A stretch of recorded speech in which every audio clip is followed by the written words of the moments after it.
낙지와 오징어.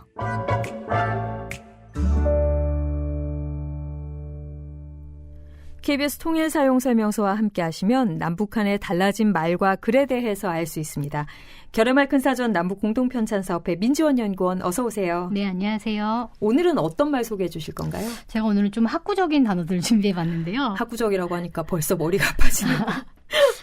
기자님은 이제 학창 시절에 어떤 과목을 좋아하셨나요? 저요? 네. 저는 국어를 좋아했는데 제가 민지원 연구원 앞에서 할 말은 아니지만 저는 국어를 좋아했었습니다. 아니, 좋아하는 거는 뭐 다 자유니까. 저도 이제 국어도 좋아하고 저는 이제 수학도 좀 좋아했었는데. 오, 수학 네, 어려운 과목인데. 예상 밖에 어떤 과목이죠.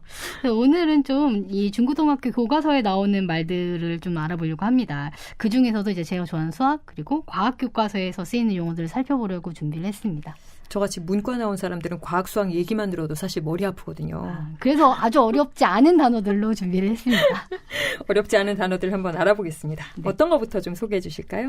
일단 과학 용어부터 좀 설명을 드릴 건데요. 과학 용어는 이제 한자어나 외래어가 많지만 전문어이기 때문에 다듬어서 사용하는 말보다는 남북이 함께 사용하는 말들이 더 많이 있습니다. 저희가 이제 뉴스 같은 데서 많이 접하는데 반도체라든지 원자핵 이런 것들은 남북 차이가 없이 같이 쓰는데요. 네.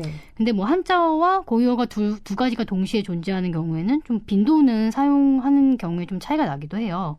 그래서 고유어로 다듬어 사용하는 말들이 조금 이해가 어렵지는 않겠지만 그래도 처음 들어봤다 이런 단어들이 좀 있을 것 같아서 준비를 했는데요. 네. 일단 물리에서 많이 쓰는 단어인데 마찰력이라는 말을 북에서는 쓸림힘이라는 단어를 기본 올림말로 삼아서 많이 쓰고 있습니다. 아, 마찰은 쓸리는 거고 네. 힘력자를 붙여서 쓸림 힘. 네, 맞습니다. 네.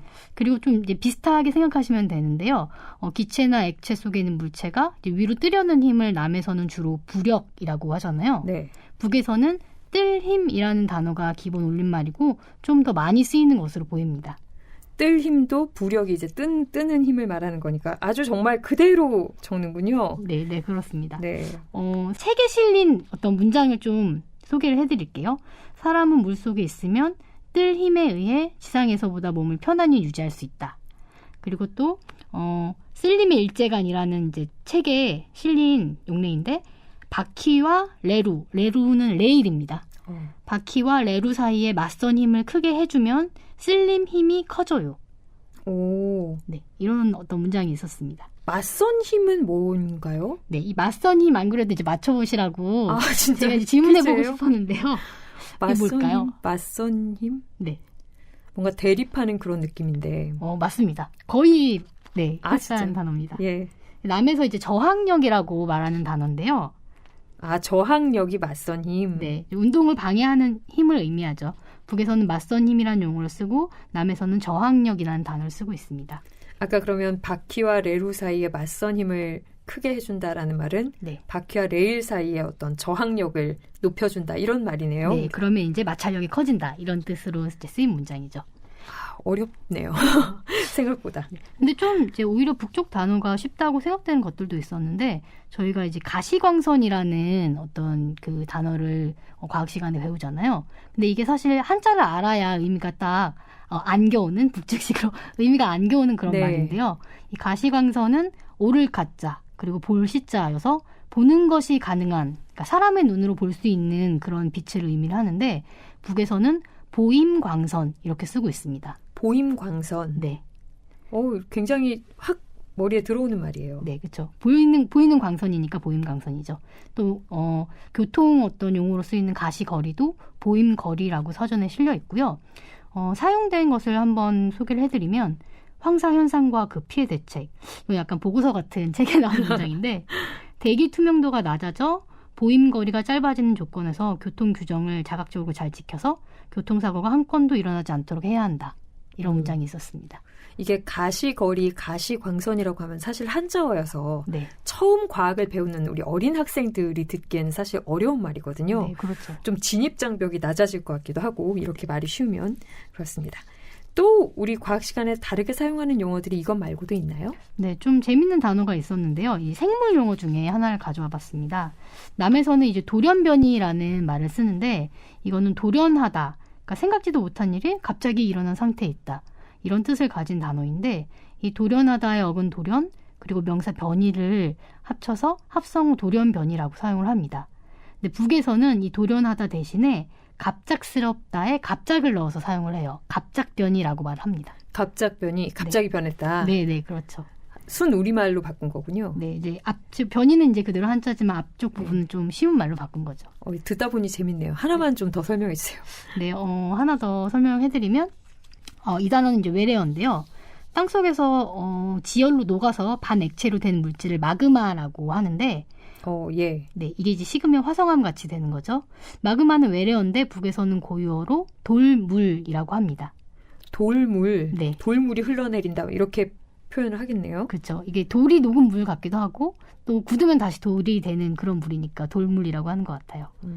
저는 또 궁금한 게 과학 시간 같긴 한데 저희 이제 뭐 하늘에 떠 있는 별 뭐 이런 거 저희 지구과학 시간에 네. 배우는 것들이잖아요. 네, 그런 그렇죠. 것도 막 별 이름도 많이 나오고 막 그러잖아요. 네. 그런 것들도 좀 다르게 표현하는지 궁금해요. 네, 이 별이라는 말도 굉장히 예쁜데 별과 관련된 단어도 예쁜 말들이 많아서 참 특이하다고 생각을 했습니다.